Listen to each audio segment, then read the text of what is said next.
कार्यक्रम के पुण्यार्जक हैं श्री कंवरलाल जी महावीर प्रसाद जी, पाटनी, मदनगंज, किशनगढ़, राजस्थान।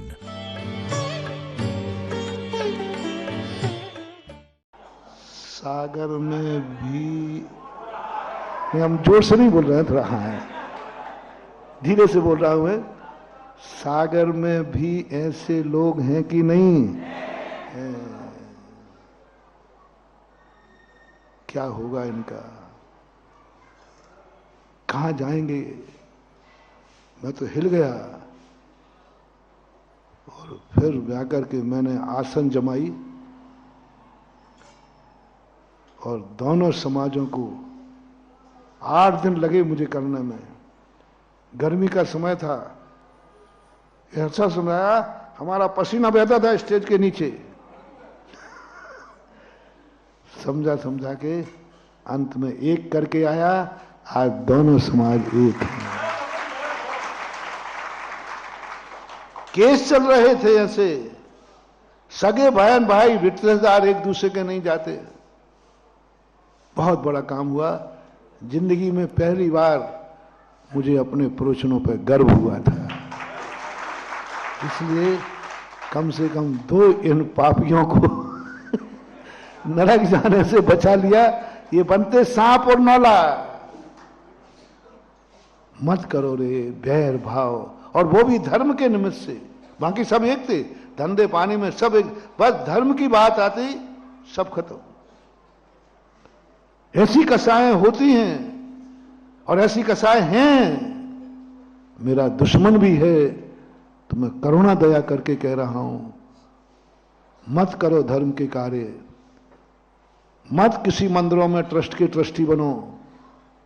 ये कह के टाल दो कि नहीं, मैं नहीं बनूंगा क्योंकि मेरे मन में कसाय भाव, मैं नहीं बनूंगा। लेकिन इतना पक्षपात मत करो, इतना अंतर मत करो कि तुम बिल्कुल एक दूसरे के प्रति इतना हो जाओ। और ऐसी स्थितियां जब बन जाती हैं, होता है। अपने ग्रुप नहीं है तो गुरु नहीं है। गुरु दूसरे के श्रीफल पे आ गए तो गुरु नहीं है। दूसरे मंदिर में चले गए तो तुम्हें कोई मतलब नहीं। मेरे मंदिर में चतुर्मास करो महाराज, में एक पैर पे खड़ा रहूंगा 4 महीने। मैंने कही नहीं किया तो फिर ठीक है, दिवाली के दिन दर्शन करने आ जाऊंगा। ये हो रहा है कि नहीं? ये है पाप, ये है विनाश। जब मैंने ये देखा तो मैंने कि अच्छा रहा कि उस हरिवंश राय बच्चन को नोटिस नहीं दिलवाया, नहीं तो वो उठा के प्रूफ दे देता सागर की फाइल। महाराज जी ये पढ़िए, मंदिर मस्जिद बैर कराती मेल कराती। क्या बात है रे महानुभाव। इससे ज्यादा और क्या शर्म की बात होगी कि आज मंदिर से बड़ी मधुशाला हो गई मां तुम्हारी कसायों के कारण से। आज मंदिर मस्जिद बैर कराती मेल कराती, यानी आज मंदिर बदनाम हो गए मधुशाला से। शराब से भी गए बीते हो गए, शराब से भी गए बीते हो गए। कम से कम शराब के पास जाते हैं, जिनदास भी जा रहा है, रामदास भी जा रहा है, रैदास भी जा रहा है। लेकिन मंदिरों में कितनी सटीक पंक्ति वो लिखी, आप कोई दावा नहीं कर सकते। क्योंकि आज सबसे ज्यादा कसाय और बंटवारा हो रहा है मंदिरों के नाम से। मंदिरों के ज्यादा राग द्वेष हो रहा है। और जैनियों में तो और कोई धंधे पानी से राग द्वेष नहीं है। जैनी और किसी में लड़ाई झगड़ों में ज्यादा माहिर नहीं है। सबसे ज्यादा माहिर है मंदिर की जाजम पर लेकर के। इससे बड़ा और एक खतरा और हो गया। आज ये तो मंदिर कहा ना, भगवान को लेकर के जो मैंने बात कही थी, भगवान मंगल है कि नहीं? बस भगवान को लेकर और भगवान के सामने कभी गलत मत बोलना, गलत मत करना, गलत मत सोचना, गलत मत देखना, गलत मत सुनना। मैं और कहीं से नहीं रोक रहा हूं तुम्हें। भगवान के निमित्त से और भगवान के सामने गलत मत सोचना, गलत मत देखना, गलत मत बोलना, गलत मत सुनना, क्योंकि सामने कौन बैठा है? बहुत अनर्थ हो जाएगा महानुभाव, बहुत अनर्थ हो जाएगा। आपसी कसायों से अंजना का चरित्र जब पढ़ते हैं ना, एक बहुत अच्छा कथा तो पद्म पुराण की है, शास्त्रों की, लेकिन एक वीरेंद्र कुमार हुए, उन्होंने एक उपन्यास लिखा है मुक्ति दूत। मुक्ति दूत का सबको पढ़ने लायक है। अंजना पवनंजय हनुमान के ऊपर चरित्र पे लिखा गया है। रोंगटे खड़े हो जाते हैं अंजना के दुख दर्द की कहानी सुन करके, दुख दर्द की कहानी सुन करके। ऐसा कई बार मैं तो पढ़ते पढ़ते कई बार, कम से कम उसको 10 से 15 बार पढ़ चुका, और जब भी पढ़ता हूं बीच में बंद करना पड़ता है। पूरा शरीर रोमांचित हो जाता है, गला भर आता है उसकी दुर्दशा देख करके। एक कन्या अवस्था में, अभी शादी नहीं हुई, शादी हो गई, प्रवेश नहीं हुआ, पति का मुंह नहीं देखा, कुछ नहीं हुआ, और पवनंजय ने अंजना का परित्याग कर दिया। ऐसे समय पर कोई लेना है, कोई बात हुई हो, कोई कारण हो, पूरी कहानी नहीं बता रहा हूं। अंत में जाकर के थोड़ा बहुत बाद में पति प्रसन्न हुआ तो ऐसा आरोप लगाया, सासू ने कितना कलंक लगाकर लातों से मार मार के निकाला गर्भवती अंजना को। कैसी थी वो? गर्भवती थी। मुश्किल में पहले तो 22 साल तक तड़पती रही, जैसे तैसे संयोग बस, निमित्त बस वो संयोग मिला तो उसके ऊपर अपवाद। क्या दुर्दशा की केतुमती ने, अंजना की सासू का नाम केतुमती, वो केतु ही थी। क्या दुर्दशा की, क्या लातों से मारा, क्या उसकी अपमान किया, ये हुआ। नारी के लिए एक ही भरोसा रहता है, ससुराल में जब नहीं बनेगी तो पीहर तो पुनः है ही। जब किसी नारी को ससुराल में स्थान नहीं मिलता तो लौट के कहां जाती है? पीहर मिलता है। लेकिन अंजना जब पीहर गई, यहां से निकाली गई, निकाल दिया जाकर के, सड़क पे फेंक दिया गया उसको, निकाल कर मार मार करके। बेचारी अपनी एक सखी के साथ बोले चलो, माता पिता तो कम से कम, जैसे ही वहां पहुंचती है उनके पिता महीपाल को पता चला ये बात है, पीहर में भी निकाल दिया। बोले उससे कह दो मेरे राज्य की सीमा की अंदर प्रवेश न करे, अच्छा नहीं होगा। अब नारी कहां जाए? दो ही है, ससुराल या पीहर। क्या दुर्दशा। बालक गर्भ में है, तद्भव मोक्षगामी गर्भ में है, बालक गर्भ में, तद्भव मोक्षगामी गर्भ में है। कहां जाए अब? पीहर खत्म, ससुराल खत्म, जंगल में चली गई। जंगल में जाकर के स्थिति ऐसी खतरनाक, 2 नारियां जंगल में, शेर आ गया, क्या क्या संकट उसने झेले। अंत में एक महाराज मिलते हैं। अंजना ने ये नहीं पूछा कि मेरे दुखों का अंत क्या होगा,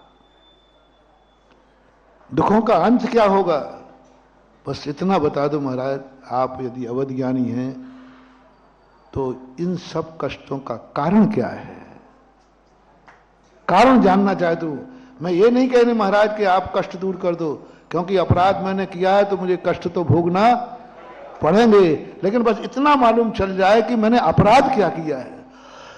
बिना अपराध के सहन की नहीं हो रहा है। तब महाराज ने, सुनो कान खोलकर, महाराज ने कहा तूने पूर्व भव में एक भगवान की मूर्ति को निमित्त को लेकर के आपसी कसायों का मामला, 2 सौतियों का मामला, 2 नारियों का मामला, सौतिया डाहे के कारण तूने मूर्ति से द्वेष किया था, क्योंकि उसका नियम था कि मैं बिना भगवान के दर्शन भोजन नहीं करूंगी, और उसे अष्टांगा का उपवास था। 2-3 बातें मिलती हैं इसके संबंध में। और तूने सोचा कल ये पारणा करेगी, बिना दर्शन के करेगी नहीं, तो तूने मूर्ति को छुपा दिया था कुएं में। कितने मिनट को? 22 मिनट के लिए। 22 घड़ी भी आता कहीं, 22 मिनट के लिए। बाद में जाकर के तुझे संबोधन से करने पर तुमने निकाल दिया। 22 मिनट के लिए मूर्ति के प्रति अमंगल भाव किया, मूर्ति के सामने अमंगल भाव किया। देख लेना दुर्दशा, यदि इतने कष्ट उठाने को तुम तैयार हो तो मर्जी तुम्हारी पड़े, जो करना मैं नहीं रोकता हूं। इतने कष्ट सहन करने की भावना हो तो मत करना रे महानुभाव। मूर्ति के सामने और मूर्ति के निमित्त से, मंदिर में मंदिर के निमित्त से, धर्म में धर्म के निमित्त से, गुरु से और गुरु के सामने, साधु के निमित्त से। रिपीट करो, साधु के निमित्त से और साधु के सामने, मंदिर के निमित्त से मंदिर में, भगवान के निमित्त से और भगवान के सामने। कभी भी अपने आप को संभालो। अन्य क्षेत्रे कृतम पापम धर्म क्षेत्रे विनश्यति, धर्म क्षेत्रे कृतम पापम वज्र लेपो भवेत्। इतना तो कम से कम कर लो। तुम्हारी गंदगी को मैं खाद बना रहा हूं कल के प्रसंग को लेकर। तुम कितनी गंदगी कर रहे हो करो, लेकिन कुछ तो धर्म से जुड़ जाओ। कोई तो, सारी दुनिया तुमने गंदी कर डाली, सारी दुनिया तुमने कसायों से भर डाली, सारी दुनिया तुमने पापों से भर डाली। मास एक 50 बाई 50 का मंदिर बचा है, उसको तो बकस दो, उसको तो कम से कम नियम ले लो। इस मंदिर की सीमा के अंदर तो कसाय नहीं करूंगा। सारी दुनिया से तुमने राग द्वेष किए, कम से कम एक भगवान और गुरु को तो छोड़ दो रे। इनको तो करोगे, इनके निमित्त से, इनके सामने हम कोई पाप, झूठ नहीं बोलेंगे, छल नहीं करेंगे, कषाय नहीं करेंगे। तीसरा कारण, अरहंत मंगलम सिद्ध मंगलम, ये साधु हो गए। और धर्म को निमित्त को लेकर के, धर्म और धर्मात्मा से। किससे? धर्म और धर्मात्मा से कभी विसंवाद नहीं करेंगे। धर्म और धर्मात्मा से कभी कसाय नहीं करेंगे। धर्म धर्मात्मा के प्रति द्वेष भाव नहीं करेंगे। धर्म और धर्मात्मा के प्रति हम अपने परिणामों को शांत रखेंगे। धर्म, अधर्मी नहीं कह रहा हूं, अधर्मी के प्रति तुम्हें जो करना, धर्म और धर्मात्मा। क्योंकि ये मंगल है। बोलो, क्योंकि ये बस मंगल के सामने अमंगल कार्य नहीं, मंगल के सामने कोई पाप कार्य नहीं, मंगल के सामने अपने मन को नहीं बिगड़ने देना, मंगल के सामने आंखें नहीं बिगड़ने देना, मंगल के सामने कान नहीं बिगड़ने देना, मंगल के सामने मुंह मत बिगड़ने देना। बुरा मत सोचो, बुरा मत देखो, बुरा मत सुनो, बुरा मत बोलो, बुरा मत करो। क्योंकि ये मंगल है। इतना भी तुमने कर लिया तो जाओ, ये चारों मंगल तुम्हारे जीवन के आए हुए अवसरों को, बुरे कार्यों को सगुन में बदल देंगे।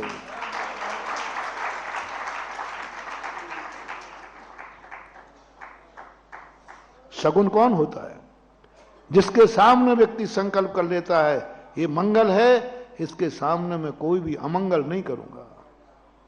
ये मंदिर है, इसमें बुरे विचार नहीं करूं। कितना भी बुरा व्यक्ति क्यों ना हो, कितने भी तुम गंदे क्यों ना हो, बस उतनी देर के लिए कहा। मैंने आज ज्यादा समय नहीं लिया, उतनी देर के लिए कहा जितनी देर तेरे सामने भगवान हो, गुरु हो, धर्म हो, नमोकार मंत्र की माला हो। कितनी देर? स्वाध्याय की गद्दी हो, जनवाणी हो, स्वाध्याय कर रहे हो, प्रवचन सुन रहे हो, जनवाणी का स्वाध्याय कर रहे हो। मार्जन कहिए भैया। चलिए अपने हाथों को जोड़े और पूज श्री के पावन श्री चरणों में। गुरुदेवा अब जिन वाणी की मधुर सुना दोता, गुरुदेवा अब जिन वाणी की मधुर सुना दो तान। हम सब तेरे दर्श दीवाने, हमको तुम पहचान। मधुर सुना दो तान। गुरुदेवा अब जिन वाणी की, मधुर सुना दो तान। पूज श्री के पावन श्री चरणों में महिला वर्ग अपने स्थान पर शीघ्रता से बैठे, पुरुष वर्ग अपने स्थान पर बैठे और पूज श्री के पावन श्री चरणों में हे भगवान नमोस्तु, हे भगवान नमोस्तु, हे भगवान नमोस्तु। आपकी मंगलमयी दिव्य देशना हम सब जीवों का मोक्ष मार्ग प्रशस्त करे, ऐसी भावना के साथ पूज श्री के पावन श्री चरणों में कोटि सा नमोस्तु नमोस्तु नमोस्तु।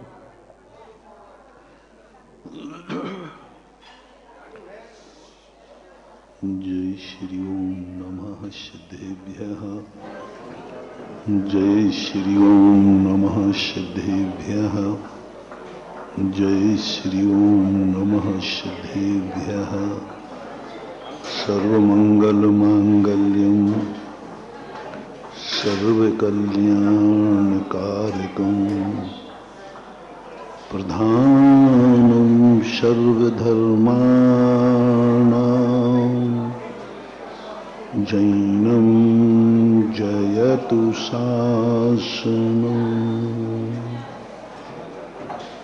जैनं जयतु शासनं। पंच परमेष्टि भगवान की, आचार्य श्री गुरुवर कुंद महाराज की, आचार्य श्री गुरुवर विद्यासागर महाराज की, तीर्थ चक्रवर्ती जगत पूज्य मुनि पुंगव 108 सुधा सागर जी महाराज की, पूज्य मुनिवर श्री 108 शिव सागर जी महाराज की, पूज्य आरिका संघ की, पूज्य मुनि संघ की।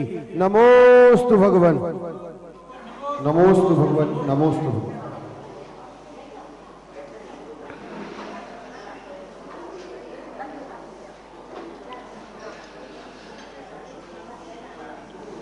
प्रसंग चल रहा है।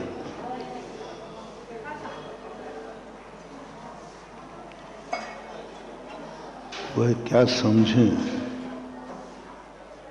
जिनके जीवन में कोई परेशानियां नहीं आई हो। क्या समझें वो कि परेशानी क्या होती है। क्या समझूं उनके जीवन में जिनने अपने जीवन में परेशानियां नहीं झेली। क्या जानूं उनको जिनके जीवन में दुख नहीं आए हैं।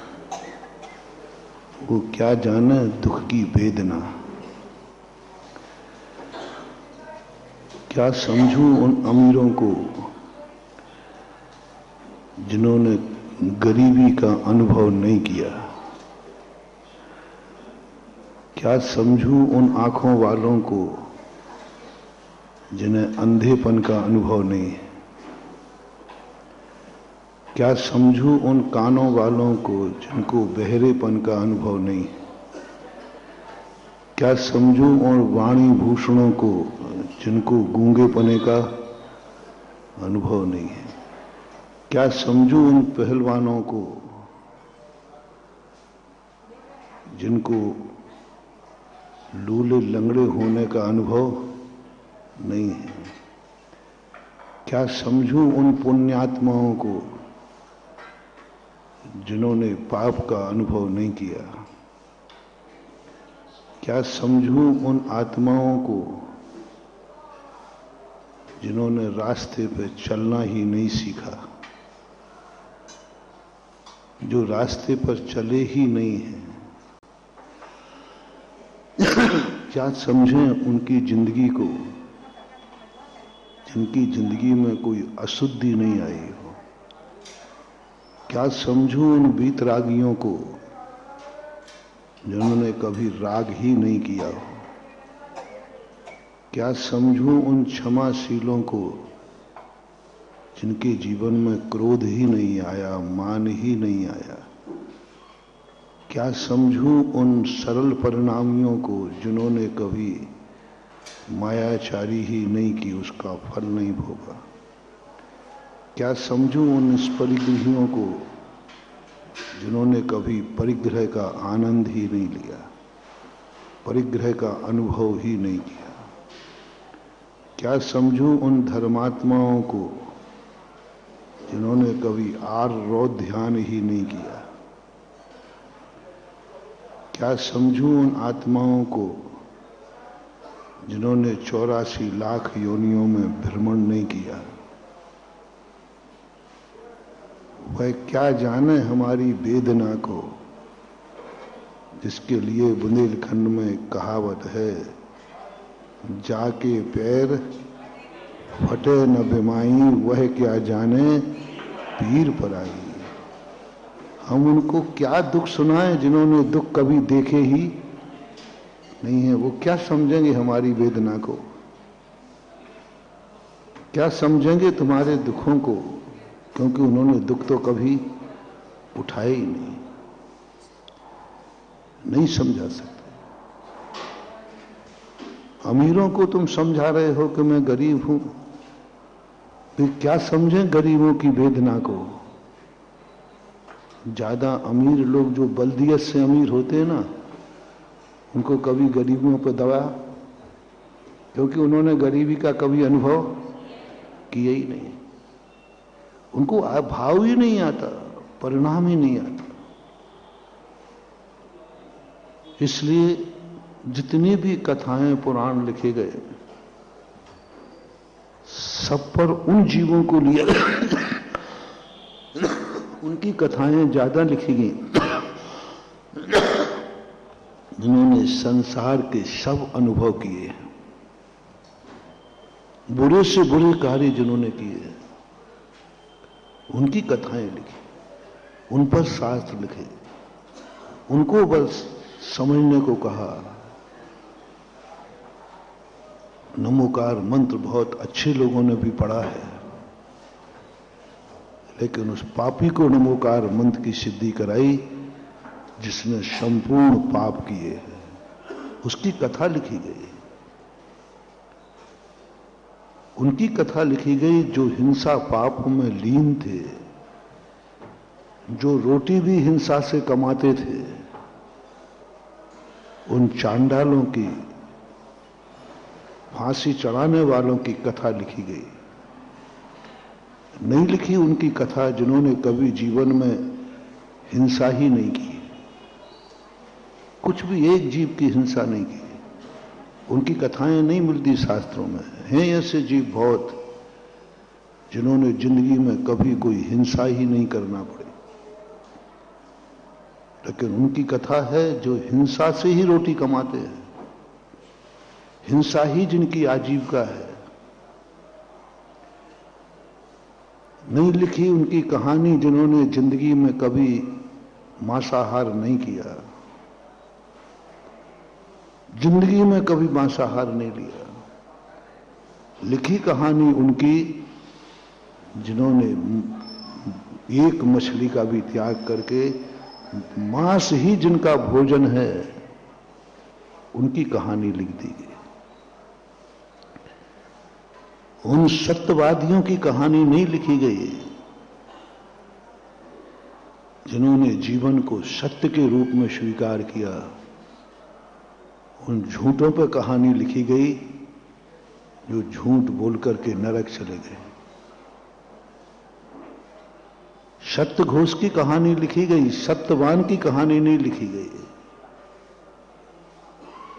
लिखी गई तो उनको किसी ने पसंद नहीं किया। आपने पेपर में देखा, एक साधु नगर में प्रवेश कर जाए तो कितने पेपरों में छपेगा हेडलाइन में, और एक डाकू या आतंकवादी प्रवेश कर जाए तो कितने पेपरों में छपेगा हेडलाइन में।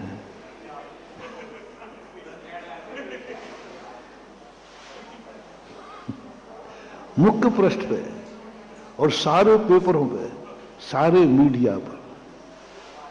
समझने की बात है कि आखिर ऐसा क्यों होता है। एक साधु सारे नगर में शांति उत्पन्न कर पाए या न कर पाए, लेकिन डाकू सारे नगर में अशांति जरूर पैदा कर देता है। एक साधु सारे नगर को बंद करा पाए या न करा पाए, लेकिन बता दिया जाए कि आतंकवादी आया है और वो कटरा की तरफ गया है कितनी जल्दी शटरें बंद होंगी? एकदम कुछ ना कुछ तो इसमें है। बुरी खबरें छपती हैं पेपरों में, बहुत हेडलाइन में, अच्छी खबरें नहीं छपती। किसी जीव ने एक व्यक्ति का मर्डर कर दिया, छप जाएगा, लेकिन किसी जीव ने एक व्यक्ति के प्राण बचा लिए, नहीं छपता। किसी व्यक्ति ने एक व्यक्ति के प्राण बचाए, नहीं छपेगी।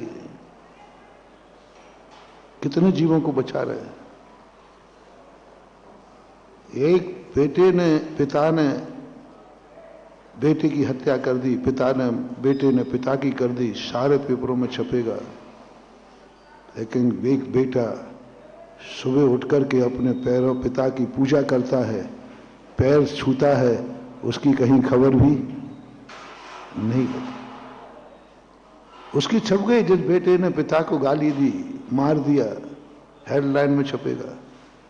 लेकिन जो व्यक्ति अपने पिता के, मां के सुबह उठकर पैर छूता है, मंदिर आने के पहले उनकी अर्चना करता है, पैर छूता है, उसका नाम किसी पेपर में। ज्यादातर लोग अपने पिता की हत्या करने वाले लोग ज्यादा हैं या पिता को सम्मान देने वाले ज्यादा हैं? फिर भी फोटो किसकी छपती है, न्यूज किसकी छपती है? सम्मान करने वाले लोग ज्यादा हैं, लेकिन उनकी कोई भी वक़्त नहीं है, कोई भी खबर नहीं है। झूठे सत्य बोलने वाले बहुत हैं। कितने लोग हैं जो चोरियां करते हैं, तुम्हारी कोई कहानी नहीं लिखने वाला। तुम कहना भाई मेरे ऊपर एक कहानी लिख दो, क्यों? बोले हमने कोई चोरी नहीं की। तो लेखक भी कहेगा कोई मजा नहीं है तुम्हारी जिंदगी में। और कोई कहे साहब मैंने तो इतनी चोरियां की हैं कि चोरी जिस दिन नहीं करूं उस दिन सोऊंगा नहीं। सारे पेपर हेडलाइन में छपेंगे कि ऐसा भी नियम लेने वाला व्यक्ति है जो बिना चोरी करके भोजन भी। एक ने नियम लिया है कि मैं बिना भगवान के दर्शन के भोजन नहीं करूंगा, और एक ने किया है कि मैं चोरी किए बिना भोजन नहीं करूंगा। और दोनों के पेपर वो इंटरव्यू लेने आए, सबसे पहले किसका चलेगा हेडलाइन में? चोरी करने वाले का। ऐसा भी जीव है जो चोरी करके के बाद भोजन करता है। और जो नियम है कि मैं चोरी तो छोड़ो, मैं तो दर्शन करके करता हूं, कोई नहीं छपता, कहीं नहीं छपता। सब चीजों में यही देख रहा हूं। ऐसे भी सत्यवान और शीलवान लोग हैं जो कभी बुरा नहीं विचारते, उनकी कोई फेक न्यूज नहीं छपेगी, लेकिन छपेगी किसी बलात्कारी की, कि व्यभिचारी की, इसने ये कार्य किया, ये अनर्थ किया, ये व्यभिचार किया। किसी ने शील व्रत भी पाला है, इसकी पेपर में आजकल न्यूज। व्यभिचारी ज्यादा हैं कि शील व्रत वाले ज्यादा हैं? शील व्रत की संख्या आज भी पंचम काल में भी बहुत आए थे। व्यभिचारियों की संख्या कम है, शीलवानों की संख्या आज भी ज्यादा है, आज भी ज्यादा। सभी पापों में यही देख लीजिए, व्यसनों में यही देख लीजिए। व्यसनी कम है आज भी, निर्व्यसनी ज्यादा हैं आज भी। दुर्जन कम है, दुर्जन बहुत कम है, सज्जन आज भी है। वही वाली बात हुई, मोड़ के ऊपर सकुशल गाड़ियां ज्यादा निकलती हैं, एक्सीडेंट कम होती हैं, लेकिन बोर्ड किसका लगता है? मोड़ खतरनाक है। वो मोड़ कहता भाई मैं इतनी गाड़ियां सकुशल निकालता हूं, कभी प्रशंसा भी तो करो। नहीं होगी, नहीं होगी। ये दुनिया ऐसी ही है कि एक ड्राइवर ने पूरी रात भर गाड़ी अच्छी चलाई, बस मात्र 2 किलोमीटर रह गया था और 5 मिनट को उसको झपकी आ गई और गाड़ी गड्ढे में चली गई। अब उसको तुम डांटने लगे हो तो ड्राइवर कहता साहब रात भर गाड़ी अच्छी चलाई, उसकी तो मात्र 5 सेकंड को झपकी ली है और 5 सेकंड में तुम इतना डांट रहे हो। और पूरे रात भर मैंने अच्छी गाड़ी चलाई। बोलो 5 सेकंड की निंदा की जाए या रात भर की प्रशंसा की जाए? 5 सेकंड का मूल है। 5 सेकंड में उसने रात भर की सारी मेहनत खत्म कर दी है। इन सब चीजों को यदि अपन विहंगम दृष्टि से देखते हैं, ये दुनिया में अच्छाइयों की कीमत क्यों नहीं है, अच्छे व्यक्तियों को क्यों नहीं हाईलाइट किया जाता, उसका मूल कारण है जो अपने कल प्रसंग चला था। क्यों नहीं किया जा रहा है उन शुद्ध द्रव्यों को, उनका ध्यान क्यों नहीं किया जाता, क्यों नहीं उन शुद्ध द्रव्यों को पहचान की जाती है, क्यों नहीं उन शुद्ध द्रव्यों की पूजा की जाती है जो त्रिकाली शुद्ध हैं। कल का हमारा यही प्रसंग था। जो कभी अशुद्ध हुए ही नहीं, जो कभी रागी देशी हुए ही नहीं, जो कभी पापी हुए ही नहीं, जिन्होंने कभी कुछ राग द्वेष किया ही नहीं, उन द्रव्यों की पूजा नहीं की जाती। वे सगुण नहीं है, मांगलिक नहीं है। उनका ध्यान करना भी संकट मोचक नहीं है। कल बहुत बड़ी बात कही थी महानुभाव, पकड़ने वाली बात थी। शुद्ध द्रव्य जो हैं, 4 द्रव्य शुद्ध हैं, धर्म, अधर्म, आकाश और काल। इनका ध्यान करना भी कोई कार्यकारी नहीं। इनका ध्यान हम जितना करेंगे हमारे संकट दूर नहीं होंगे, हमारे दुख दूर नहीं होंगे। संकट सहन तो होगा। इसलिए मैंने कल कहा था, शुद्ध स्वरूप का ध्यान गृहस्थ को मना क्यों किया। शुद्ध स्वरूप की अवकाश तक उन्होंने कह दिया, गृहस्थ को शुद्ध का अवकाश नहीं है। अमृतचंद सूरी महाराज, चारे चूल का ज्ञानार्णवकाल कहते हैं कि नहीं, ये शुद्ध का कुछ भी नहीं कर सकता, कर नहीं सकता कि करना नहीं चाहिए। हमने दोनों पक्षों पर देखा। क्यों नहीं सिद्ध भगवान की पूजा कराई तुमसे, क्यों नहीं शुद्ध स्वरूप का ध्यान कराया तुमसे, क्यों नहीं उस महासत्ता का ध्यान कराया? क्योंकि तुम्हें संकट सहन नहीं होते। कल समय सारी की बात कही थी ना। समय सारी वो बने जो मरते समय भी अमरता का अनुभव करे। मर रहा है और आनंद क्या आ रहा है कि मैं मर नहीं रहा हूं, मैं तो अमर हो रहा हूं। चारों तरफ से पहाड़ संकट टूटा है, शरीर आग में जल रहा है, शेरनी खा रही है, शरीर का मांस लौचा जा रहा है, फिर भी आत्मा के अंदर परमानंद झलक रहा है। वह समय सारी कहलाए। इस दशा को तुम तैयार हो?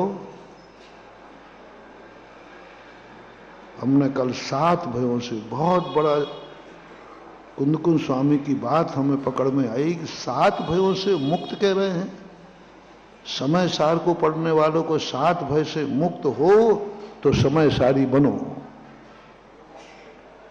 क्योंकि 7 भयों से मुक्त नहीं हो तो तुम मरोगे, आर रोज ध्यान करोगे, दुर्गति में पड़ोगे, समय सारी बनना दुर्गति को निमंत्रण देना है। इसलिए किसी भी चीज को पाने के पहले देख लो उतनी योग्यता है कि नहीं। अच्छे कार्य सभी को करने योग्य हो सो बात नहीं है, उसके लिए भी योग्यता चाहिए।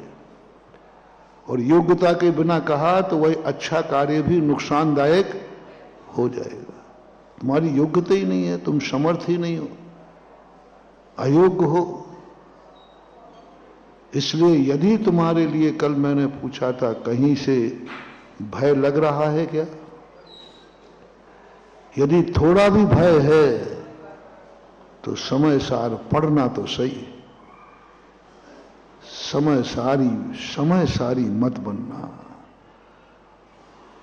संकट आने पर समय सार का ध्यान मत करना, क्योंकि तुम समय सार का ध्यान करोगे तो संकट कभी दूर नहीं होगा, संकट तुम्हें सहन जरूर हो जाएगा। और सहन कब होगा? जब तुम्हारे लिए मरने का भी भय नहीं, वेदना का भी भय नहीं, आकस्मिक भय नहीं, यह लोग परलोक भय नहीं, कोई भय नहीं है, कोई भय नहीं। क्या ऐसी दशा कल हमने पूछी थी, आपकी हमारी है? नहीं। भयों से हम 24 घंटे ग्रसित हैं, हर चीज पर पग पग पर भय लगता। मेरा आहार को उठना बता रहा है कि मुझे भय है, बीमार होने पर दवाई लेना बता रहा है मुझे भय है, ठंड लगने पर कमरे में बैठना बता रहा है कि हमें भय है। हाँ, डरपोक कहीं का हवा से डरता है, ऐसे चिपक के बैठना बता रहा है हमें। तो जो सही है सही बोलना सीखो, है तो है, क्या बात है। ठंड लग रही महाराज, आपको भी लग रही? हाँ लग रही है, तो मैं तो मना नहीं करूंगा, लग रही तो लग रही। यदि हमें ठंड नहीं लग रही होती तो शीतकाल अभी हम नदिया किनारे बैठे होते। जो नदिया किनारे बैठ सके, शीत का भी भय न लगे, वो बने समय सारी, उसके लिए हितकर है, बहुत हितकर है। शीत ऋतु नदिया के किनारे कोई भय नहीं है, डर नहीं है, न सर्दी का भय, न जुकाम का भय, न कुछ भय नहीं है। और ना भी सिकुड़ के बैठते हो, यूं बैठ। जिनके शरीर में किंचित मात्र भी, बाहुबली जब खड़े होंगे मुनि अवस्था में, तो उस समय ठंड तो पड़ती होगी। नदी किनारे ठंड तो लगती तो होगी, नहीं तो एक आध दिन तुम रात बिता के आ जाओ ना। हमने तो बिताई।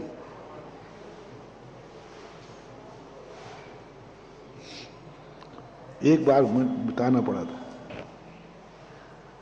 कानपुर बिहार कर रहे थे तो सौरीपुर बटेश्वर पड़ता है, वहां क्या है, सब बच्चों ने, सब लोगों ने पिलाई टिका दिए कमरे में, बिल्कुल पैक कर दिया, लेकिन खिड़कियां सब खुली थी, उनमें किवाड़े नहीं थे। अब रात के 10-11 बजे के बाद जोर से ठंड लगी, कमरा देखा तो मैंने, कमरा तो पूरा पैक है। तो अब थोड़ा सा मैंने यूं हाथ लगाया तो थोड़ी सी हवा आ रही थी पिलाई, तो देखा पिलाई, देखा तो पिलाई टिकी हुई थी और पूरी कम से कम 4-5 फुट की खिड़की थी, किवाड़ी नहीं था उसमें, किवाड़ी नहीं। जैसे ही देखा तो सामने जमुना जी दिख रही थी, बिल्कुल ऐसी है जमुना जी, ऐसी, मतलब जमुना किनारे ही मंदिर की दीवार पूरी एकदम, पानी मंदिर से टच करके हुआ था। और हमने जैसे देखा तो जमुना जी मुस्कुराई, बाबा जी क्या हाल चाल है। जनवरी का महीना यही था और ऐसी ठंडी, उसमें से नदी में से बह के हवा आ रही थी। अब उन्होंने कहा कि देख लो समय सारी। अब उस समय जो स्थिति बनती है, फिर भी चारों तरफ दीवारें हैं, थोड़ी बहुत तो आड़ थी, लेकिन फिर भी एक भय की स्थिति बनती है। और बेमुराद जो चला करके सर्दी के दिनों में जाकर के नदी के किनारे खुले आकाश में बैठ जाते हैं, उनका नाम है समय सारी। वो ठंड को सहन करने की शक्ति आती, भय नहीं आता, किंचित मात्र भी भय नहीं आता। ऐसे महामुनियों का ध्यान करने से हमारी भी कमरे में रात कट जाती है।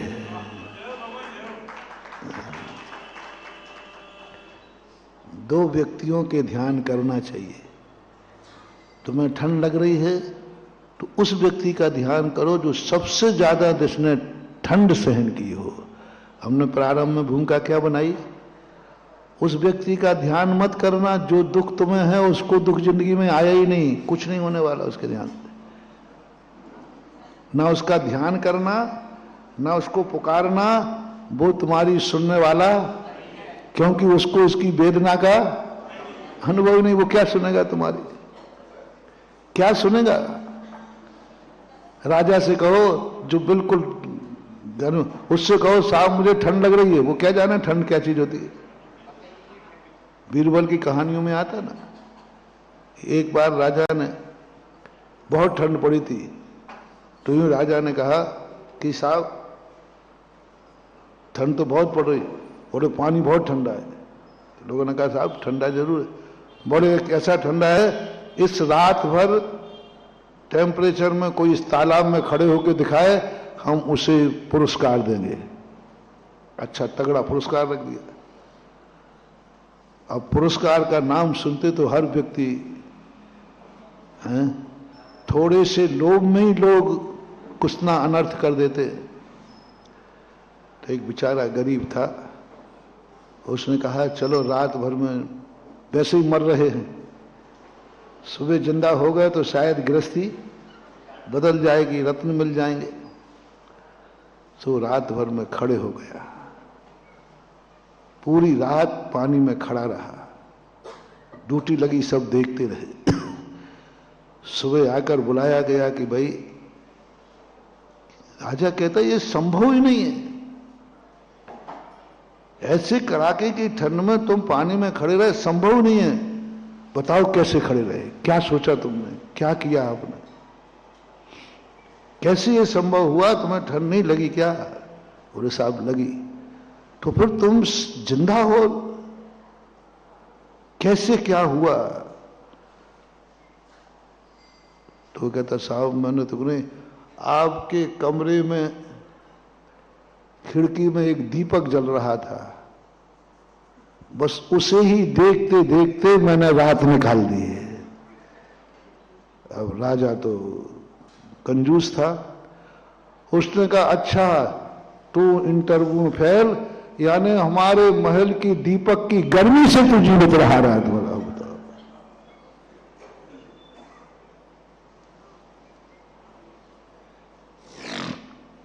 बहुत कहा कि साहब कहां आपका दीपक कहां है?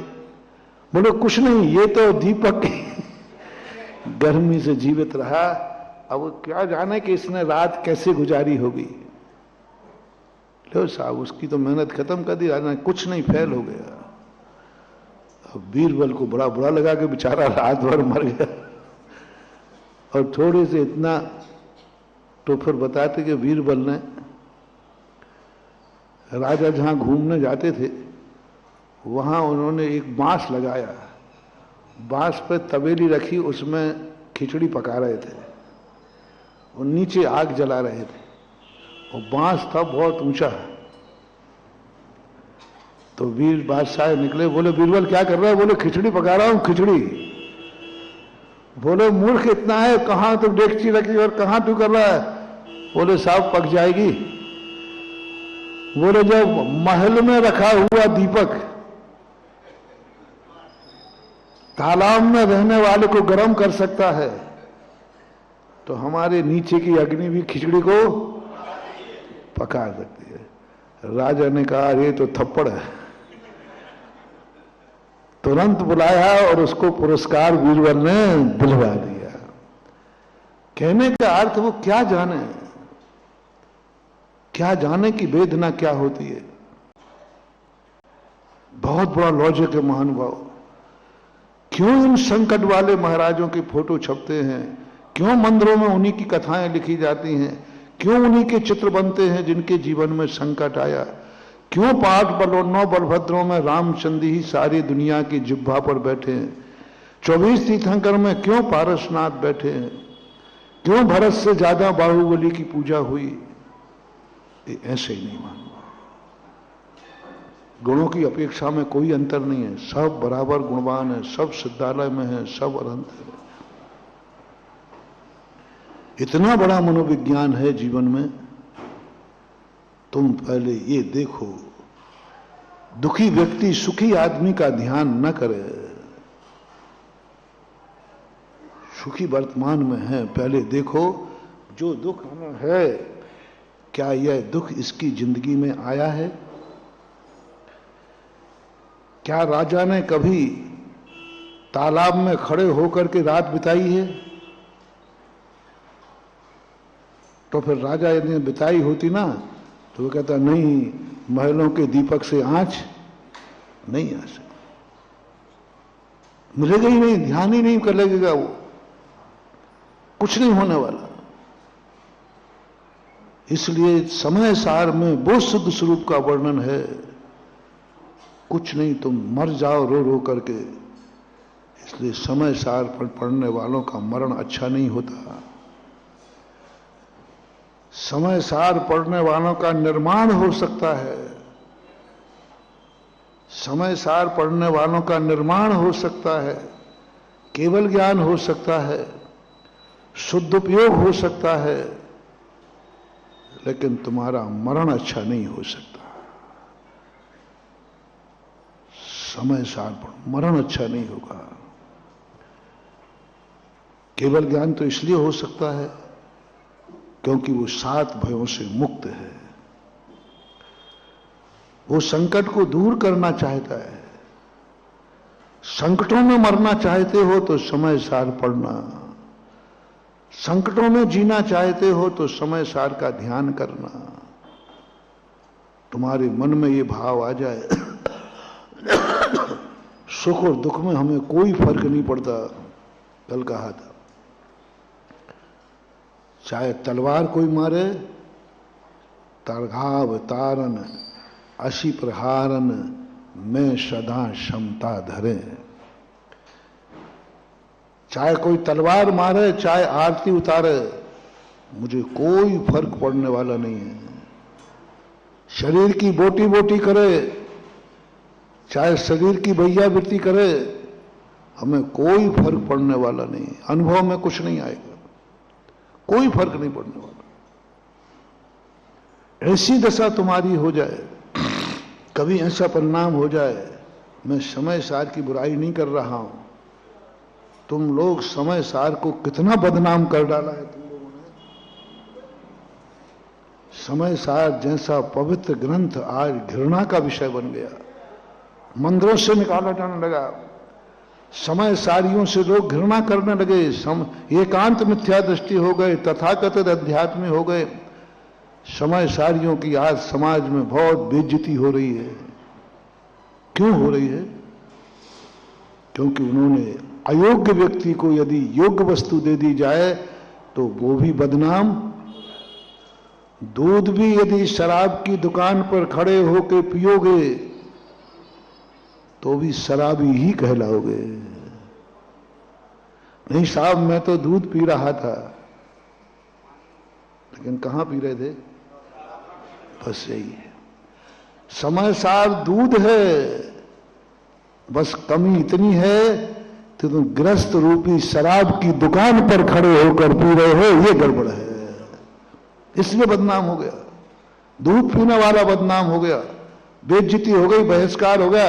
इसको सब अलग करो, ये शराबी आदमी है। अब वो लाख दलील दे रहा, साहब मैं तो दूध पी रहा था, मैं तो दूध पी रहा था। समय सार बदनाम हो गया, समय सार से लोग घृणा करने लगे। समय सारी कहते ही बोलो, यदि हम समय सारी बोलते आपके, अच्छा महाराज आप एकांतवादियों की बात कर रहे हो, समय सारी कहते ही सब दुनिया समझ जाती है। यानी समय सारी होना बड़ी इज्जत की बात थी, आज बेइज्जती हो गई, क्योंकि समय सार तुमने शराब की दुकान पर खड़े होकर पिया है, 5 पापों की दुकान पर खड़े होकर पिया है, असईन की दुकान पर खड़े होकर पिया है, समस्त प्रकार के राग द्वेष पापों में लिप्त दुकान पर खड़े होकर के पिया है। इतनी सी गलती है। लोग मेरे से पूछते हैं, बोले महाराज जी हमने क्या पाप कर रहे हैं, कौन सा समय सार पढ़ते हैं, समय सार पढ़ाते, शुद्ध आत्मा की चर्चा करते, आप लोग क्या हम लोगों की बुराई करते, हम लोगों से आप घृणा करते हो,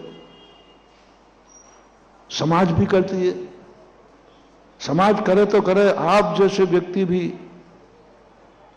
महाराज जी बताओ, मेरे से पूछा है भीलवाड़ा के अंदर एक सज्जन है, बोले महाराज जी हमें तो ये बता दो कि मैं क्या बुरा कर रहा हूं, हम लोग क्या बुरा करते, समय सारी पढ़ते, क्यों हमारी इतनी निंदा हो रही है। हमने उनको यही जवाब दिया,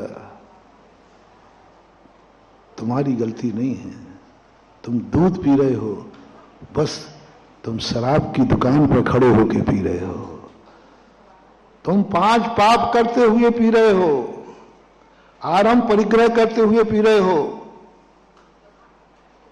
वैष्णव का त्याग नहीं, रात्रि भोजन का त्याग नहीं, हिंसा झूठ चोरी कुशील परिग्रह का त्याग नहीं, गृहस्थी इन पापों से भरी हुई है, और पापों से भरी हुई दुकान पर तुम समय सार का दूध पी रहे हो, इसलिए तुम बदनाम हो रहे हो। दूध ही पीना है तो ध्यान रखना,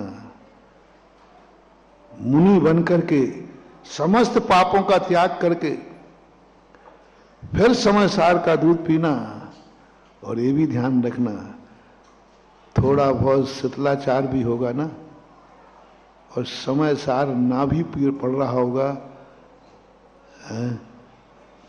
डेयरी फार्म पर खड़ा हुआ व्यक्ति यदि पानी भी पी रहा होगा तो बोलो ना, और मान लो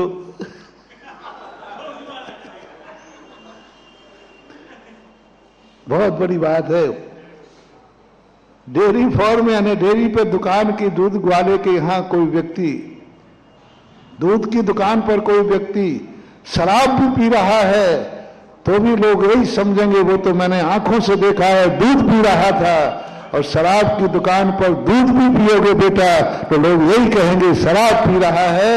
ये दुनिया है। त्यागी वृत्ति कुचित कजाचित प्रमाद भी कर लेता है तो भी वह त्यागी वृत्ति ही कहलाता है।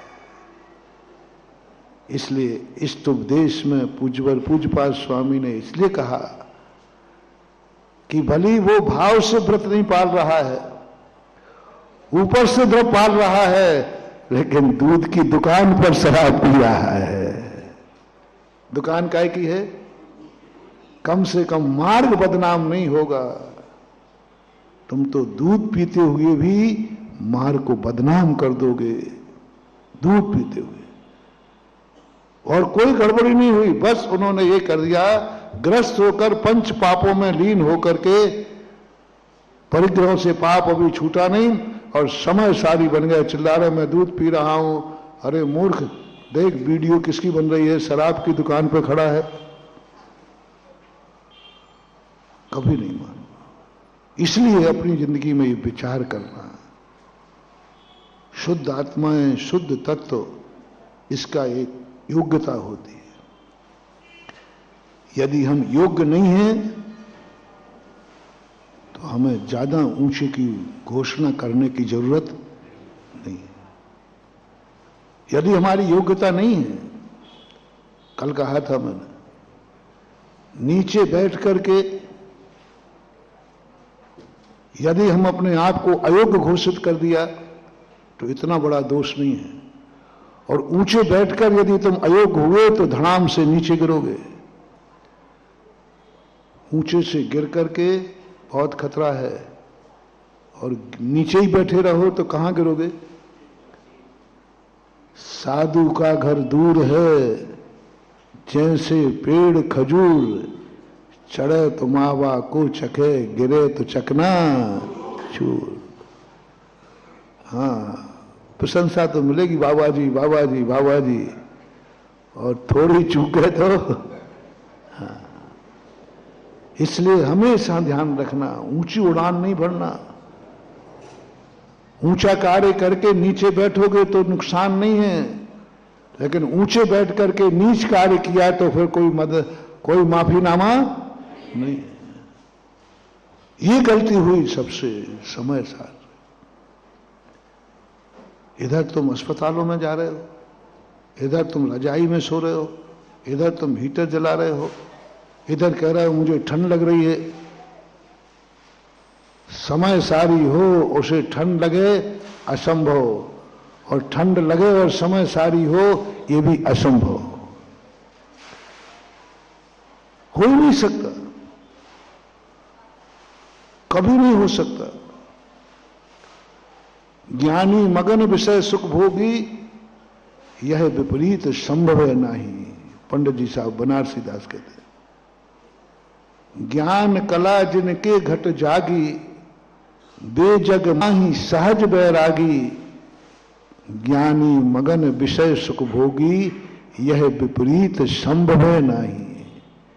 असंभव शब्द का प्रयोग किया, संभव ही नहीं हो सकता। समय सारी को ठंड लग जाए, अरे राम राम राम। आकाश के तारे नीचे आ सकते हैं,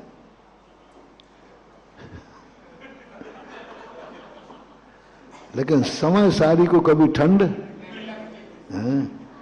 यहां बैठ करके भी बंद किया जा रहा है। और समय सारी वो है जो वहां जाके बैठता है, बेटा बंदी करके दिखाओ क्या करोगे। शीत ऋतु बहुत बड़ा थर्मामीटर है। हम सब समय सारी बनना चाहिए, समय सारी ही बनना है। समय सारी बनना सबसे अच्छा कार्य है। हाँ, बनना चाहिए, मैं भी समर्थन करता हूं। बस ये बताओ, ठंड किस किस को नहीं लगती है?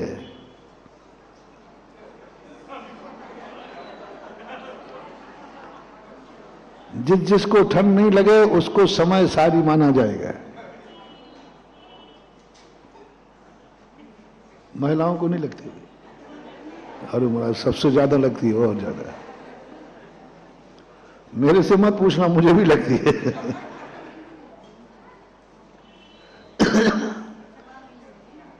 ठंड नहीं लगती है जिनको, क्योंकि ये शीत स्पर्श इंद्री का विषय है।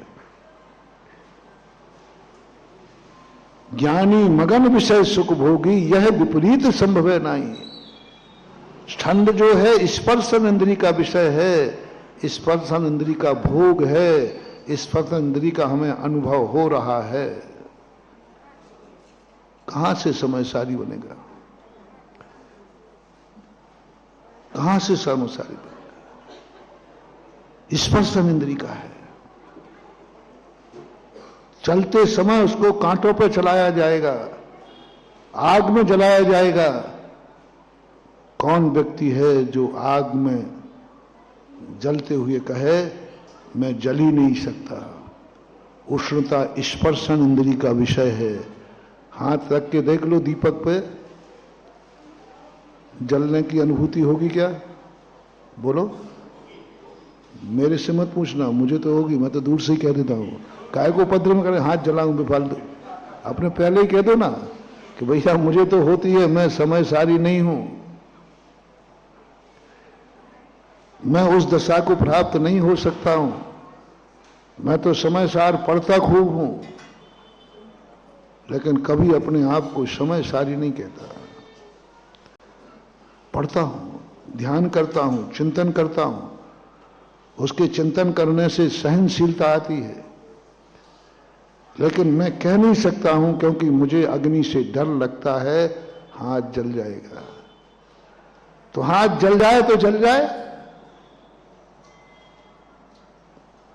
कह दो महाराज आप तो महाराज हो, हाथ जल जाए तो जल जाए, हाँ हाथ जल जाए तो मैं चम्मच से खाऊंगा फिर।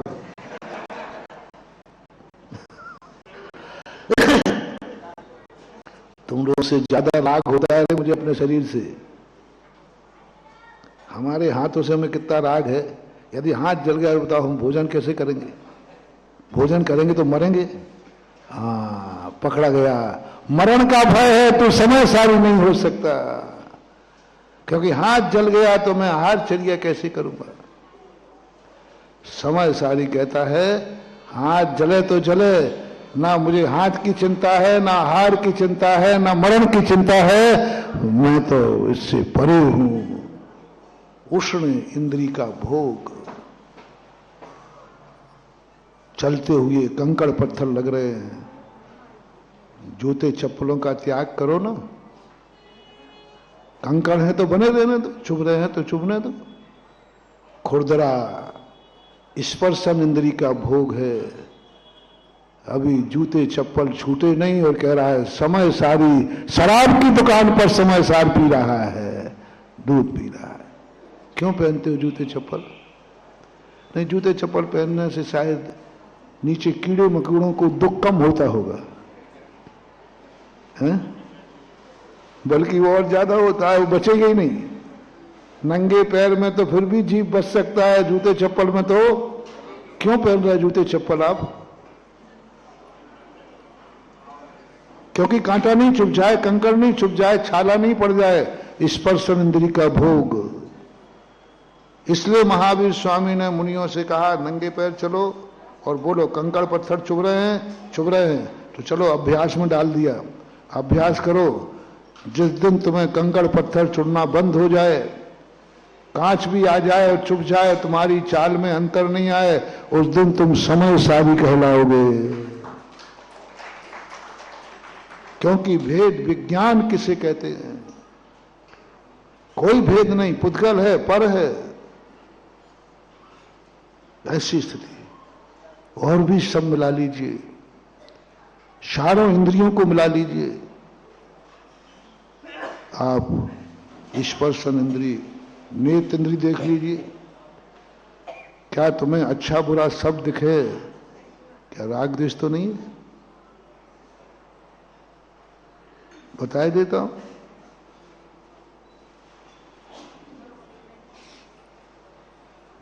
तुम्हें अपने बेटा बिटिया की शादी करना है या तुम्हें खुद की शादी करना है, तो कोई काली कलूटी कानी लूली लंगड़ी कैसा भी हो, रंग मत देखना।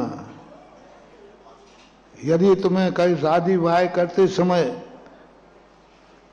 काला रंग का गोरे रंग का विकल्प आ गया तो तूने शराब की दुकान पर दूध पी लिया, बदनाम हो जाएगा। समय सारी नहीं। एक पंडित जी थे बनारस बीना के, बंसीधर जी। मैं एक ग्रीष्म काल में बीना में था, समय सार चल रहा था, अमृतचंद सूर्य की टीका चलती थी, उसका स्वाध्याय में पंडित जी आके बैठते थे। क्या गजब की बात कही, और मैंने उस पर चिंतन किया, पूर्ण 100% सत्य थी। उन्होंने कहा महाराज समय सारी व्यक्ति, समय सार का हवा भी अनुभव करना तो दूर रहा, समय सार का थोड़ा भी आनंद जिसको आ गया है, यदि वो कपड़ा खरीदने तो जाएगा, लेकिन कपड़ा खरीदते समय वो कलर नहीं देखेगा। बस इतना कह देगा भैया मजबूत कपड़ा दे देना, बार बार खरीदने की मेरी ताकत नहीं है, अच्छा मजबूत दे दो। कलर नहीं देखेगा। यदि कलर देख रहा है वो समय सारी नहीं हो सकता। कपड़ा धोएगा, साफ रखेगा, लेकिन समय सारी प्रेस नहीं करेगा, टिनोपाल नहीं देगा, कलफ नहीं देगा। साफ तो रखेगा, क्योंकि साफ रखना तो जरूरी है, लेकिन प्रेस नहीं करेगा, उसमें कलफ नहीं देगा, नील नहीं देगा। भोजन करेगा, उसमें कुछ भी नहीं, पेट भरेगा, भूख सहन नहीं हो रही है, इसमें नमक है कि नहीं, ये विकल्प ही नहीं करेगा। है कि नहीं, ये भी विकल्प नहीं है, तो ठीक, नहीं है तो ठीक। उसको पेट भरना है क्योंकि वेदना है, उसको सहन नहीं हो रहा है, लेकिन स्वाद, रसना इंद्री का स्वाद का अंतर नहीं पड़ेगा, उसको अनुभव में ही नहीं आएगा। वो कहेगा क्या ठीक है, पेट भरना है, कपड़ा देखेगा नहीं। उनकी पंडित जी साहब ये संभव है क्या? बोले संभव होता तो फिर ग्रस्त समय सारी बन जाते, ये संभव नहीं है, तभी तो ग्रस्तों को समय सार का अनुभव नहीं है। और आज देखना, जितने समय सार की गद्दियों पर बैठने वाले पंडित लोग हैं, एकांतवादी, जो समय सार की आत्मा की चर्चा करते हैं, इनके कपड़े देखना, टोपी देखना, क्या कलफ की हुई टाइट एकदम, हाथ पे गिर जाए तो फ्रैक्चर हो जाए। और कहते हैं समय सार, हा आत्मा, शरीर अलग है, आत्मा अलग है, और शुद्ध आत्मा।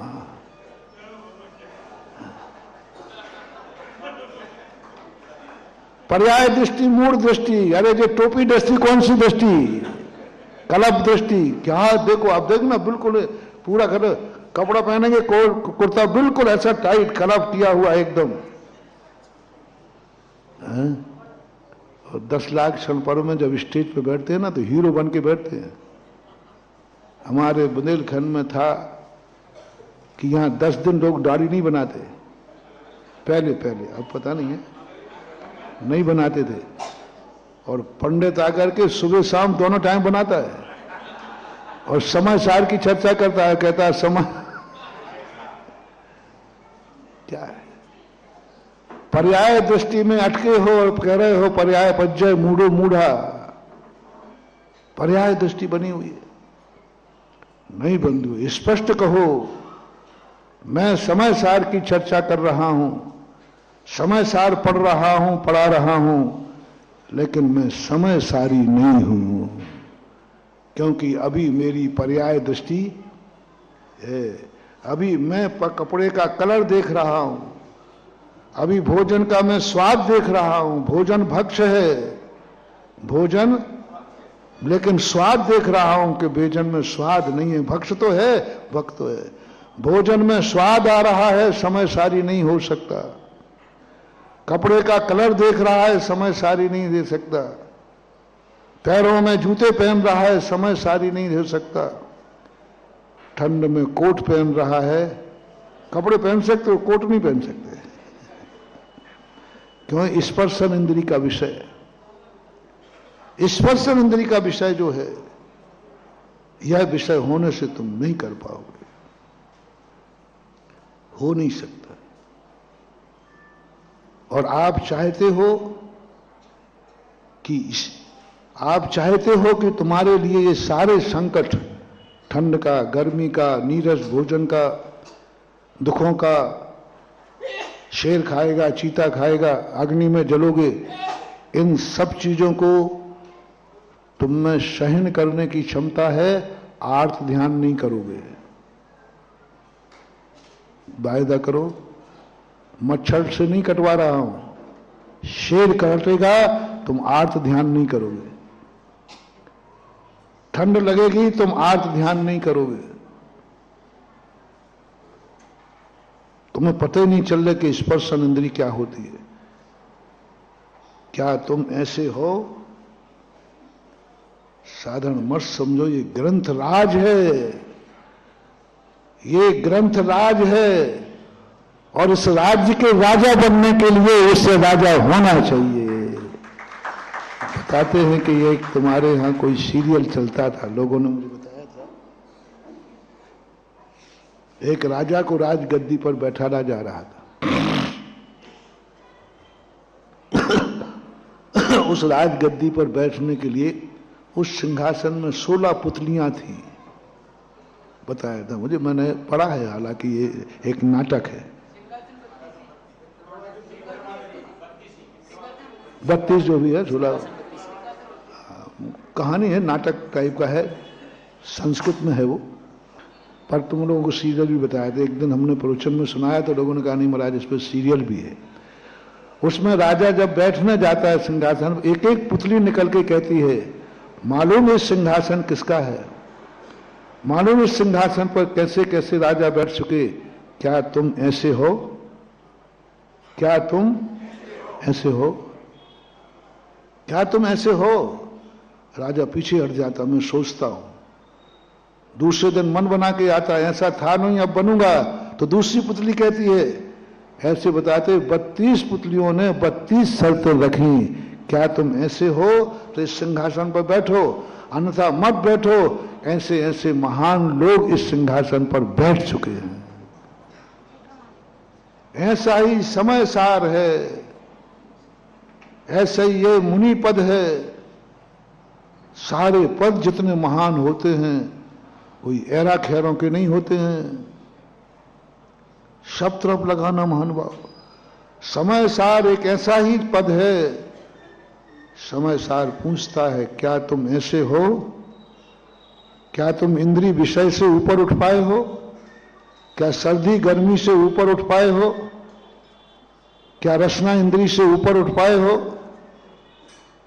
क्या तुम सुख और दुख को एक मानने को तैयार हो, क्या अमीरी क्या गरीबी दुख एक मानने को तैयार हो। बहुत बड़ा विहंगम इसका रूप है। क्या तुम ऐसा कर सकते हो, कर सकते हो तो समय सार के राजा बनना, अन्यथा समय सार के भक्त बने रहना। तुम्हें हटा नहीं रहा हूं। भगवान बनना है तो तुम्हें ये सब सहन करना पड़ेगा। भगवान नहीं बन सकते हो तो झूठ मत बोलो, झूठे भगवान मत बनो। कह दो इस पर, मैं भगवान तो नहीं हूं, तो कोई बात नहीं, भगवान के भक्त बन जाओ, बस क्या फर्क। हम झूठी शान में भगवान नहीं है और I am God, I am, मैं भगवान हूं, मैं भगवान आत्मा हूं, मैं भगवान आत्मा हूं। हाँ भगवान आत्मा, रे बागवानी तो बन जा रहे पहले, भगवान बनना तो मत, झूठी शान मत करो रे। भगवान का लक्षण पकड़ो। क्या 18 दोषों से रहित हो, क्या अनंत चतुष्टय से सहित हो। देखो तो भगवान के लक्षण क्या हैं। कोई बात नहीं मान पाओ, कह दो हम भगवान नहीं हैं। जिनवानी मां तुम्हें घर से निकालेगी नहीं। उनका कोई बात नहीं, 2 मार्ग हैं हमारे पास, तीसरा मार्ग मत खोजना। या तो भगवान बनो, देख लो भगवान हो कि नहीं। भगवान नहीं बन सको तो कोई बात नहीं, हम भगवान नहीं हैं लेकिन भगवान के भक्त हैं। क्या फर्क, भगवान नहीं है, भगवान के भक्त हैं, भक्त हैं, ठीक है। तुमने ये दोष में बोले इसलिए तो भगवान नहीं। या तो भगवान बनो या भक्त बनो, तीसरा कोई रास्ता नहीं है। तीसरा तो तिये की बैठक है। हाँ, पूज्य बनो या पूजा करो, पूज्य बनो या पूजा करो। तीसरा रास्ता मत खोजना मानव। तीसरा तो तिये की बैठक है, विनाश है, राख है, कुछ नहीं है।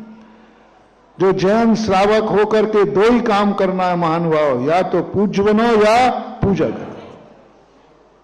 पसंद तुम्हारी है, जो करना हो। पूज्य बन सको बहुत अच्छी बात है, नहीं बन सको हो तो पूजा करो। भगवान बनो या भक्त बनो, 2 में से कोई एक करना है। और जो दोनों नहीं करता है उसके तिये की बैठक है। बस बहुत जल्दी एक बस अंतिम भाव है, अगला भाव तो राख मिलेगा, खाक मिलेगा, कुछ नहीं मिलने वाला।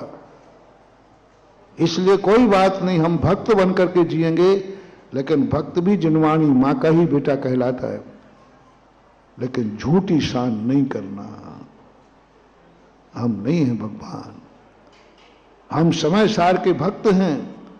हम समय सार पढ़ते हैं लेकिन हम समय सारी नहीं हैं, क्योंकि मुझे ठंड लगती है, मुझे भूख लगती है, मुझे कंकड़ चुभते हैं, मेरे लिए इतना ज्यादा नहीं कर सकता मैं, मुझे कपड़े पहनना है, शौक से पहनना है। करो ना, कौन मना कर रहा है?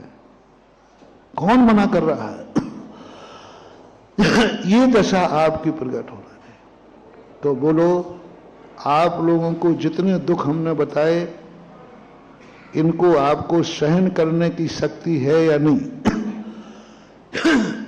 बोलो, ठंड में नदी किनारे आपको ठंड तो नहीं लगती है?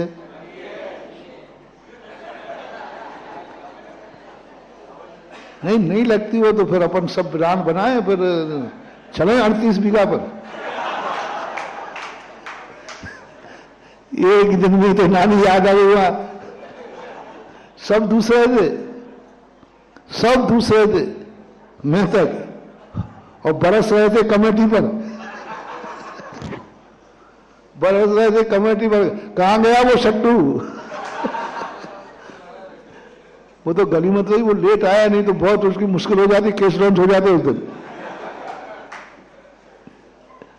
अध्यक्ष था ना वो, तो सब मैं भी पहले वो बताओ सट्टू कहाँ है?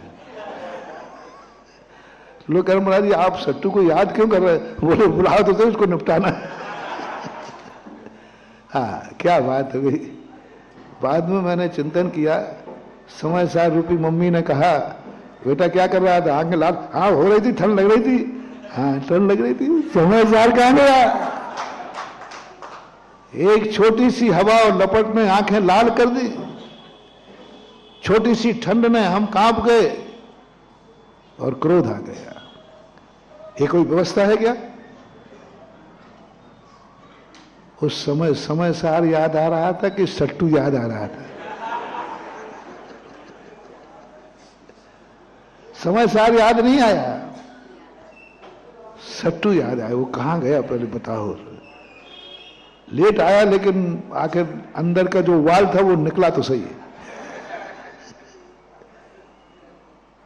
क्या बात है, क्या बात है।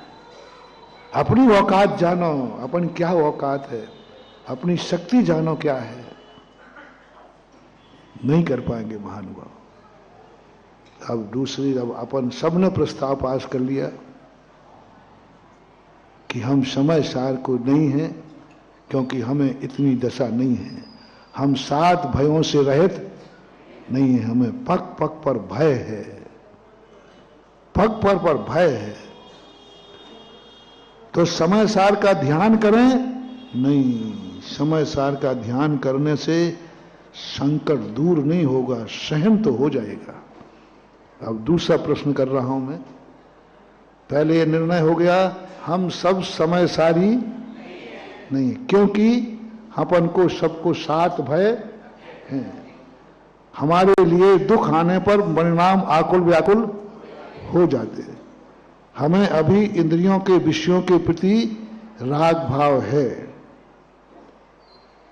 ओरिजिनलिटी, अपने सत्य स्वीकार करो। कल मैंने इसी पे प्रश्न दिया था, धर्म के क्षेत्र में कभी झूठ मत बोलना,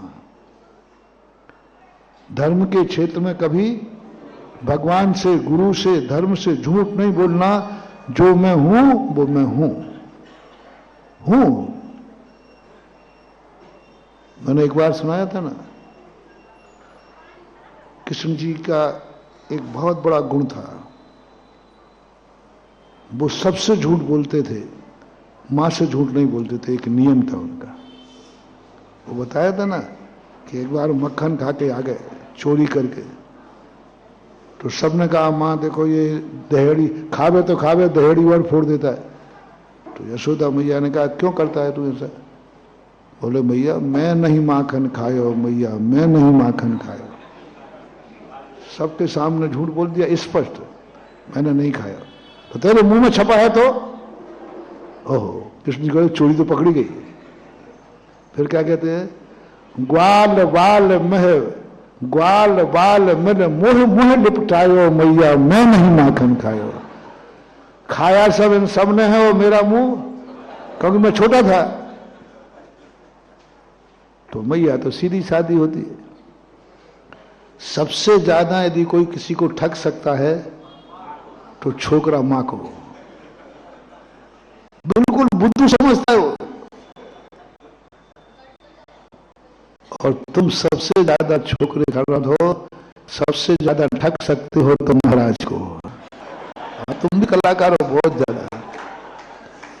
फिर तुम तो आ गए महाराज, महाराज जी नमोस्तु, जय जय गुरुदेव, आप तो हमारे भगवान है। बस मन शुद्धि, वचन शुद्धि, काय शुद्धि, हार जल शुद्ध है।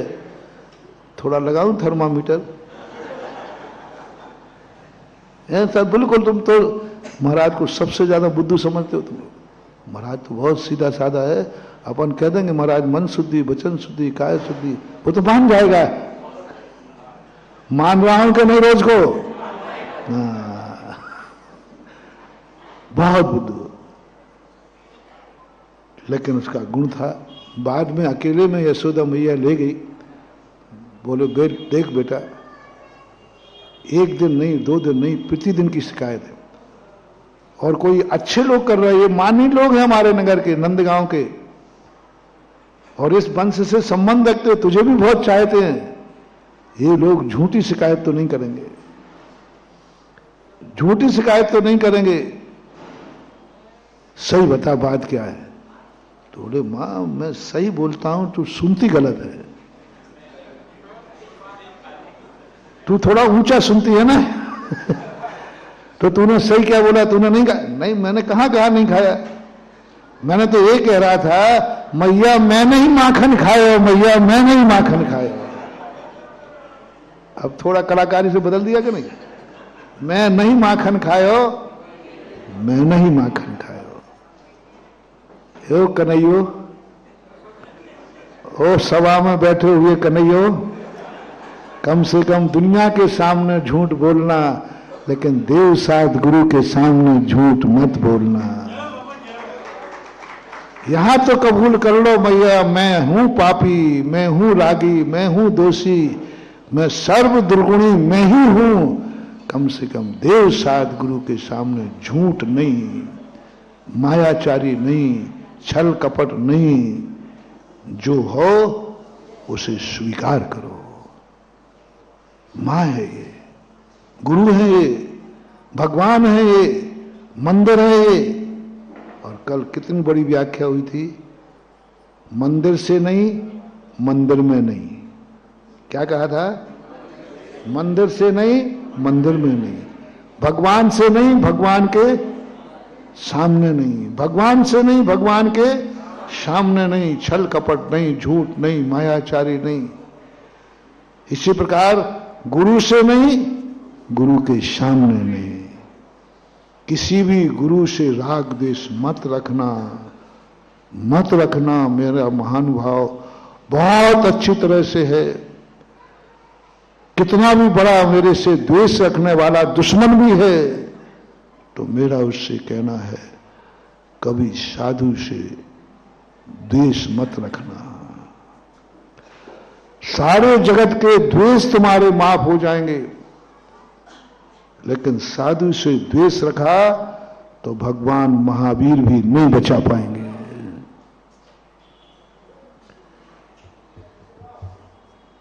चेल ना समोषण में गिड़गिड़ाती है महावीर से।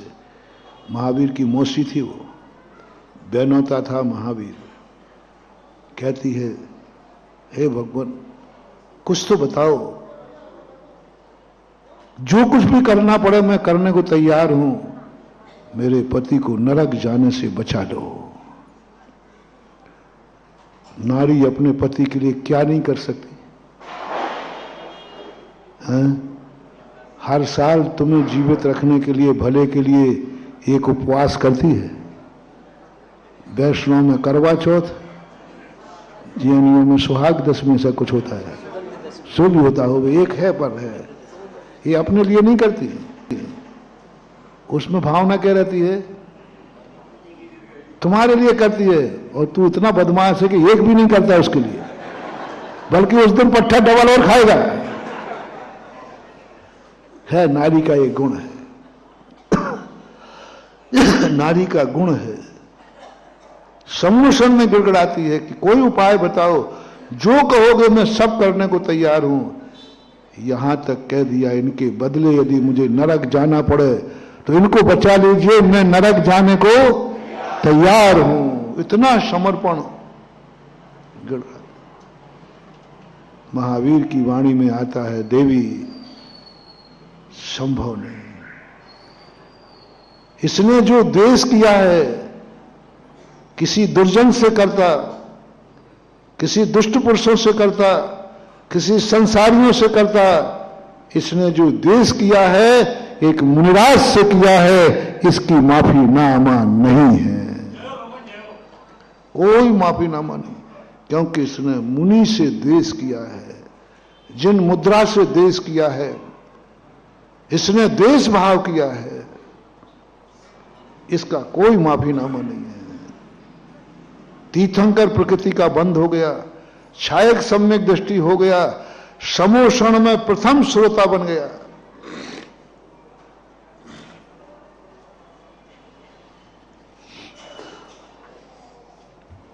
पुण्य तो देखो कितना।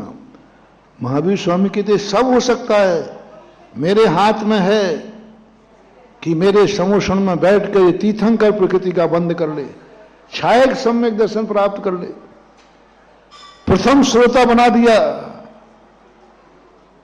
पूरे भगवान महावीर स्वामी के समोषण का प्रथम श्रोता था राजा शरण। 60,000 प्रश्न करे, 60,000 प्रश्न करना। समोषण का प्रथम श्रोता, नारकी, नरक जाने वाला है, नरक आयु का बंद हो चुका था, जिसको नरक जाना है वो समोषण का प्रथम श्रोता बन रहा है, समोषण का श्रावक श्रेष्ठी बन रहा है। ये सब हो गया, लेकिन महावीर कहते हैं नरक जाने से नहीं बचा पाऊंगा, क्योंकि इसने मुनि महाराज से द्वेष किया है, और मुनि से जो द्वेष करता है कोई माफी ना मांगे। महानुभाव, बहुत करुणा दया करके कह रहा हूं, दुनिया के प्रति आप कितनी बड़ा द्वेष कर लेना, बुरे भाव कर लेना, कभी साधु मुद्रा से नहीं करना। और कुंदकुंद भगवान ने अष्टपहड़ के अंदर मिथ्या दृष्टि की पहचान बनाई। गुरु कुदेव को शास्त्र उन्होंने पहचान के रूप में नहीं लिए, ये तो जैनियों को उपदेश दे रहा है, जैनी को। गुरु कुदेव को शास्त्र नहीं लिए। क्या बहुत बड़ी गाथा की उन्होंने, बहुत बड़ी गाथा। सहजुपन्नम रोगम दट्टोनम जो न मन्ये मत्सर्ये सो संजम परिवन्नो मिच्छा इट्ठी हवई जीवो। जो यथाजात मुद्रा को देख करके द्वेष भाव करते हैं, मात्सर्य भाव घृणा करते हैं, ये नियम से अनंत संसारी मिथ्या दृष्टि ही है, मिथ्या दृष्टि है। कुंदकुंद भगवान की वाणी तो सर्वज्ञ की वाणी है। सहजुपन्ना रूपम दट्टूनम जो न मन्ये मत्सर्ये, राग द्वेष भाव से, कसाय भाव से वो किसी मुनि मुद्रा के लिए प्रति द्वेष रखते हैं। सो संजम परिवन्नो मिच्छा इट्टी हवई जीवो, उसको आंख बंद करके मिथ्या दृष्टि ही मानना। यदि तुम्हें कोई श्रावक मिले, पूजा कर रहा हो, पाठ कर रहा हो, माला फेर रहा हो, स्वाध्याय कर रहा हो, समय सार पढ़ रहा हो, कुछ भी कर रहा हो, बस एक लक्षण देख लेना, मुनियों के प्रति इसका क्या भाव है। किसी मुनि मुद्रा के प्रति इसका क्या भाव है। यदि वो मुनियों के प्रति देश मिल जाए, आंख बंद करके कह देना कि यह नियम से मिथ्या दृष्टि ही है, भी मत लगाना। क्या लगाना? मिथ्या दृष्टि। नरकगामी समोषण नहीं बचा पाया। इस कार्यक्रम के पुण्यार्जक थे श्री कंवरलाल जी महावीर प्रसाद जी, पाटनी, मदनगंज, किशनगढ़, राजस्थान।